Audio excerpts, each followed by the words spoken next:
అండి, welcome to నవలా హృదయం. ఈరోజు వీడియోలో వసంత శిశిరం నావెల్ నెక్స్ట్ పార్ట్ చూసేద్దాం. కథలోకి వెళ్ళిపోదాం రండి. సౌమ్య వదిలిన భారీ డైలాగుకు ఉమా, గణేష్, శిశిరలు ముగ్గురు పగలబడి నవ్వడం మొదలుపెట్టారు.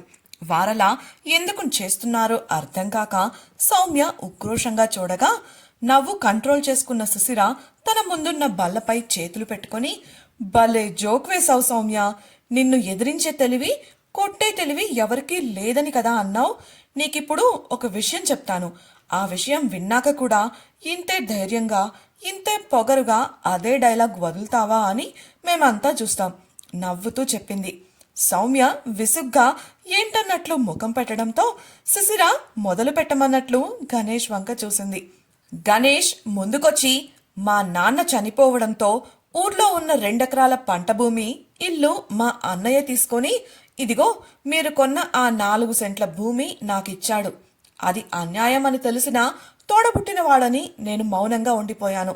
ఆ స్థలంతో నాకు ఏం చేయాలో తెలియదు. చదువా 10వ తరగతి ఫెయిలు. శిశిర వాళ్ళు రాకముందు వరకు ఒక చిన్న షెడ్డు వేసుకుని బజ్జీలు, బోండాలు, టీ అమ్మేవాణ్ణి. ఏదైనా చెయ్యాలని, ఎదగాలని ఉన్నప్పటికీ ఎలానో తెలియదు. అప్పుడే శిశిర వాళ్ళు రోజూ వస్తూ పరిచయం అవడంతో మాటల మధ్య ఆ విషయం చెప్పాను. మరుసటి రోజే తను వచ్చి ఒక సలహా ఇచ్చింది. అదే మీరు కొన్న ఆ కెఫే ప్లాను. స్థలం మాత్రమే నాది, మిగతా ప్లాన్, పెట్టుబడి అంతా తనది. మేము సమాన భాగస్వామ్యం మీద ఆ వ్యాపారం మొదలుపెట్టాం. మంచి లాభాలొచ్చాయి. ఇంకాస్త పెద్దదిగా ఏదైనా చెయ్యాలి అనుకుంటున్న సమయంలో మీరొచ్చారు. మీరు అడిగినట్లు దాన్ని అమ్మేసి ఇదిగో ఇలా మేము మరో మెట్టెక్కాం అంటూ ప్రస్తుతం ఉన్న కెఫేను చూపించాడు. అప్పుడే కల్పించుకున్న ఉమా చిటిక వేస్తూ, ఓయ్ గాజుబొమ్మ, నువ్వు శిశిర మీద కోపంతో ఇలాంటి పనేదో చేస్తావని మా శిశిరం ముందే ఊహించింది. ఆ రోజు కెఫేలో మన మధ్య జరిగిందంతా మేము ముందుగానే సిద్ధం చేసి పెట్టుకున్న స్క్రీన్ ప్లే. ఇందాకేమన్నావు? నిన్ను కొట్టే తెలివి ఎవరికీ లేదని కదా. ఏమి హాస్యం, ఏమి హాస్యం, చప్పట్లు కొడుతూ నాటకీయంగా అంది. శిశిర సూటిగా, స్థిరంగా సౌమ్య కళ్ళల్లోకి చూస్తూ, నువ్వు కొన్న కెఫే ఖరీదు స్థలంతో సహా ఓ 40 లక్షలు కూడా ఖరీదు చేయదు. కానీ నీ చేత అదే స్థలాన్ని 5 రెట్లు రేటు, అదే నువ్వు ఆ రోజు గర్వంగా చెప్పిన 2 కోట్లకు కొనిచ్చాను. అఫ్కోర్స్ రిజిస్ట్రేషన్ ఖర్చులు మాకు బోనస్ కూడా. నీ గురించి తెలిసాకే నేను ఈ ప్లాన్ చేశా. మరో విషయం తెలుసా? ఇప్పుడు ఆ డబ్బును పెట్టుబడిగా పెట్టి ఈ కెఫే తెరిచాను. ఇంత విలాసవంతంగా, హంగు ఆర్భాటాలతో, అది కూడా ఇంత త్వరగా నేనొక కెఫే నడుపుతానని కల్లో కూడా అనుకోలేదు తెలుసా.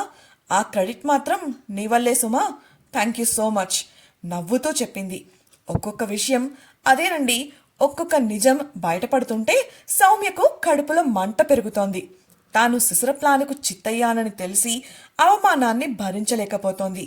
ఏయ్ అంటూ అరచి శిశిర గొంతు పట్టుకోవాలని ముందుకు వంగింది. శిశిర అప్రమత్తమై వెనక్కు జరగగా ఉమా అక్కడే ఉన్న గ్లాస్లోని నీటిని సౌమ్య ముఖం మీదకు కొట్టింది. సౌమ్య కోపంగా చూసేసరికి మండుతున్నట్లుంది కదా, చల్లబడతావని పళ్ళికిలించి నవ్వుతూ అంది ఉమా. జీవితంలో ఎన్నడూ ఇటువంటి అవమానం ఎదుర్కోని సౌమ్యకు అక్కడికక్కడే వారి ముగ్గురిని చంపి పాతేయాలన్నంత కోపం వచ్చింది. కానీ అలా చేస్తే అందరికీ తెలిసిపోతుంది. అందుకే తను ఎప్పుడూ చేసే తరహాలోనే వారిని కూడా డీల్ చేయాలని నిర్ణయించుకుంది. విసురుగా లేచి బయటకు వెళుతుంటే చిటిక వేసి ఆమెను ఆపింది శిశిర. సౌమ్య చిరాకుగా చూస్తుంటే, నువ్వు ఏ మనిషి కోసమైతే ఇవన్నీ చేస్తున్నావో ఇకపై నాకు అతనికి ఎటువంటి సంబంధం లేదు. నీ దారికి నేను అడ్డురాను. నా దారిలోకి వచ్చి నన్ను, నా వాళ్లను ఇబ్బంది పెడితే మాత్రం ఊరుకోను. ఈ రోజు వరకు నేను శాంతంగా ఉండటం మాత్రమే చూశావు. ఇంత జరిగాక కూడా ఇబ్బంది పెట్టాలని చూస్తే మాత్రం ఎవ్వరూ చూడని శిశిరను చూస్తావు. నా సహనాన్ని పరీక్షించాలని అనుకోకు. స్థిరంగా వార్నింగ్ ఇచ్చింది శిశిర. ఒక్క క్షణం సౌమ్యకు కూడా శిశిర ధైర్యం ఏంటో అర్థం కాలేదు. కానీ మనసులో, నన్ను ఇంతలా అవమానించాక ఎలా వదులుతానే నిన్ను, అస్సలు వదలను, నీ అంతు చూస్తా అనుకుంటూ పళ్ళు కొరుకుతూ వెళ్ళిపోయింది. గణేష్ ఇంకా శిశిర వంక అపనమ్మకంగా చూస్తూ నిలబడటం గమనించిన ఉమా అతడి భుజం తట్టి, అంత ఆశ్చర్యపోకండి అన్నయ్య, ఇది కేవలం శాంపిల్.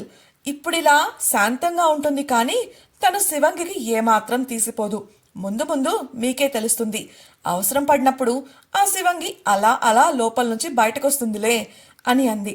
ఇవేవీ పట్టించుకోకుండా దీర్ఘాలోచనలో ఉంది సుశీల. అంతలా ఏం చించుతున్నావే?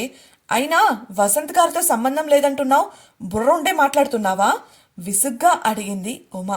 సుశీల సమాధానం ఇవ్వకుండా లేచి బయటకు వెళ్ళింది. ఏయ్ ఆగు అంటూ వెంటపడింది ఉమ. అప్పటికే సౌమ్య వెళ్ళిపోగా బయట రోడ్డును బిత్తర చూపులు చూస్తూ నిలబడి కనిపించింది ఉష. సౌమ్య గొడవ సృష్టిస్తుంటే చూసి ఆనందిద్దామని తన చెంచాలను తీసుకొని వచ్చింది.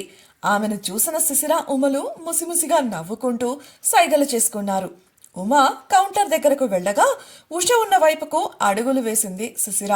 సౌమ్య వెళ్ళిపోవడంతో నిట్టూర్చి వెనక్కు తిరిగిన ఉషకు నవ్వుతూ కనిపించింది సుశీల. శిశిరను చిరాకుగా చూస్తూ ముఖం తిప్పుకొని బయటకు వెళ్లబోయింది ఉష. ఆమెకు చెయ్యి అడ్డుపెట్టి, ఎక్కడికెళ్తున్నావు? బిల్లు కట్టకుండా పారిపోదామని చూస్తున్నావా? వెటకారంగా అడిగింది సుశీల. ఉష విసుగ్గా, బిల్లేంటి? నేనిక్కడేం తినలేదే అని చిరాకు పడింది. అదేంటి ఉషా, నువ్వే కదా మన క్లాస్మేట్స్ అందరికీ మధ్యాహ్నం ఇక్కడ ట్రీట్ ఇస్తానన్నావు. చాలా మంది వచ్చి నీ పేరు చెప్పి తినేసి వెళ్ళిపోయారు. ఇదిగో బిల్లు అంటూ ఉష చేతికి బిల్లు అందించింది ఉమ. వాట్? అలా ఎలా చేస్తారు? నేను కట్టను. ఆ వచ్చింది ఎవరో కూడా నాకు తెలియదు విసుక్కుంది ఉష. ఉమ ఏదో చెబుతున్నంతలో లోపల తినేసి బయటకు వెళ్లబోతున్న ఇద్దరు క్లాస్మేట్స్ చేతిలో మిల్క్ షేక్ పట్టుకొని ఉష దగ్గరకు వచ్చారు. వారిలో ఒకరు, థ్యాంక్ యూ ఉషా, చాలా మంచి ట్రీట్ ఇచ్చావు. చికెన్ అద్దిరిపోయింది. ఈ మిల్క్ షేక్ అయితే పేరు పెట్టడానికే లేదు అని అనగా మరొకరు అతడికి వంతపాడారు.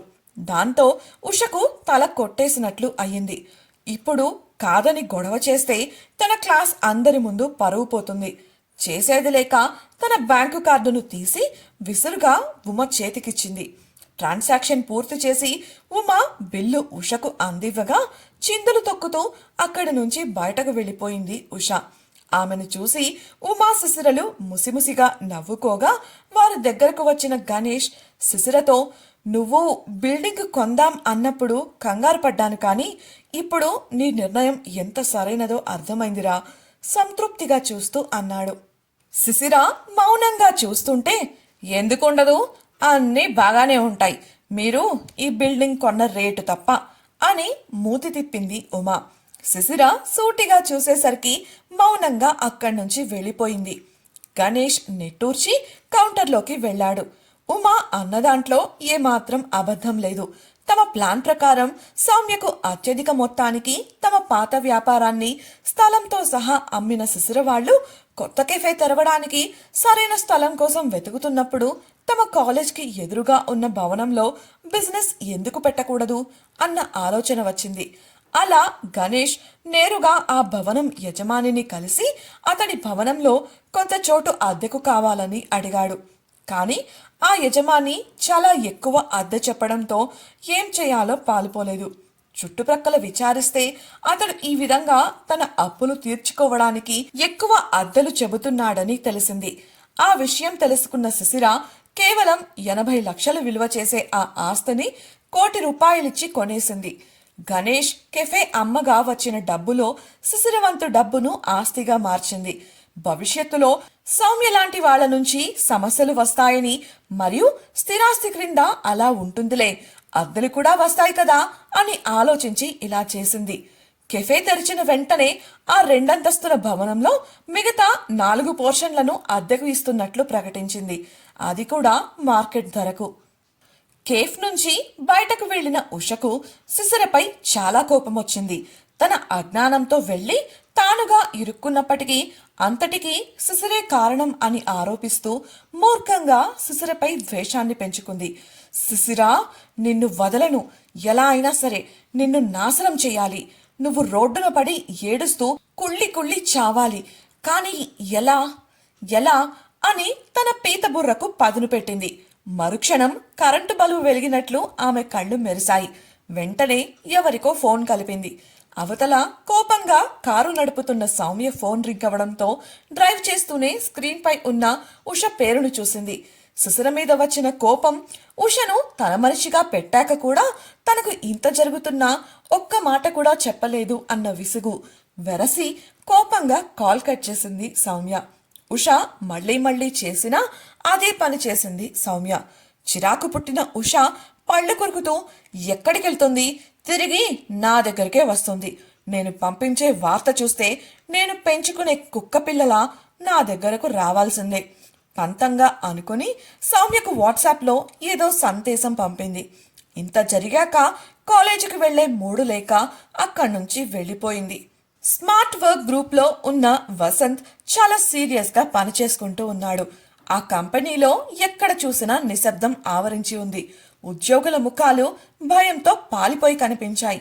హ్యాకింగ్ ఇన్సిడెంట్ గురించి ఇంతవరకు ఎటువంటి వివరాలు దొరకలేదు. పైగా పొరపాట్లు జరగకుండా ఉండటానికి మరిన్ని భద్రతా చర్యలు తీసుకునే పనిలో పడ్డారు అక్కడి యాజమాన్యం. ఆ పనిలో భాగంగా కంపెనీలోని ఉద్యోగులపై ఒత్తిడి పెరిగింది. పని పట్ల నిర్లక్ష్యం చూపుతూ కాలక్షేపం చేస్తూ కనిపించిన 4 ఉద్యోగులను గత వారం రోజుల్లోనే ఫైర్ చేశారు.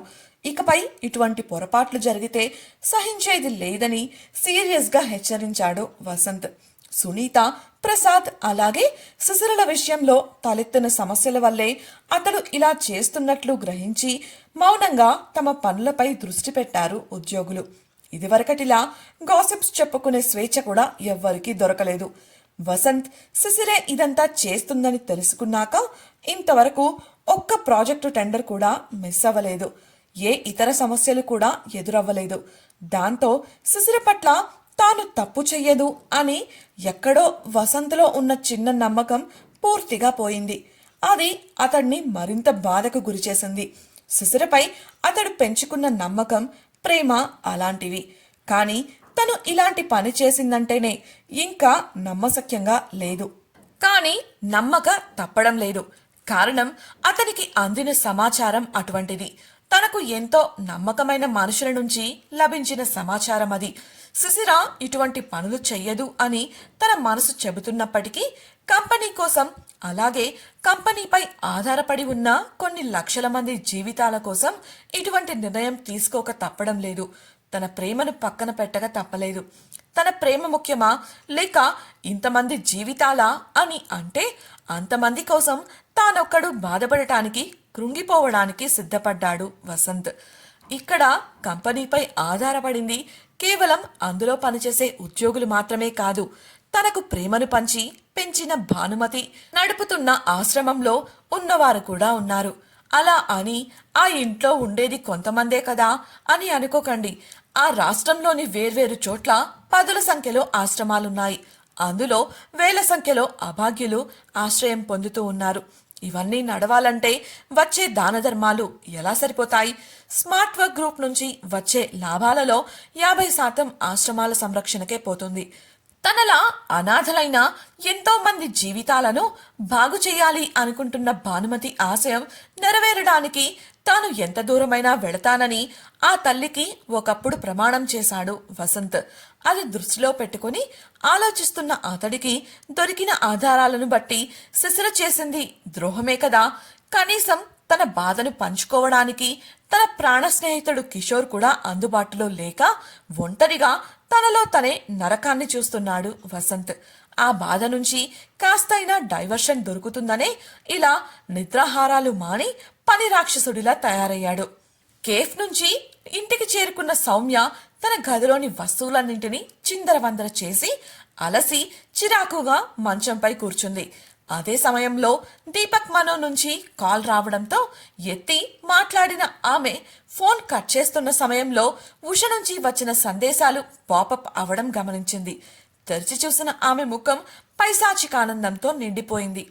ఇంతకీ ఉష పంపిన సందేశం ఏంటి? సుశీల చేసిన అవమానానికి, ఆమె గణేష్తో కలిసి చేసిన మోసానికి సౌమ్య ఏ విధంగా పగ తెరుచుకుంటుంది? వసంత్ గురించి సుశీల అన్న మాటల అంతరార్థం ఏంటి? అసలు ఆమె మనసులో ఏం ఉంది తెలుసుకోవాలనుకుంటున్నారా? అయితే ఛానల్ను సబ్స్క్రైబ్ చేసి వసంత శిశిరం నెక్స్ట్ పార్ట్ వినేయండి. అలాగే మీకు ఈ వీడియో నచ్చినట్లయితే లైక్ చేసి మీ సన్నిహితులకు షేర్ చేయండి. మీ అభిప్రాయాలను మాతో పంచుకోవడం కోసం కామెంట్ సెక్షన్లో తెలియజేయగలరు. ఇట్లు మీ నవలా హృదయం team. Thank you for listening.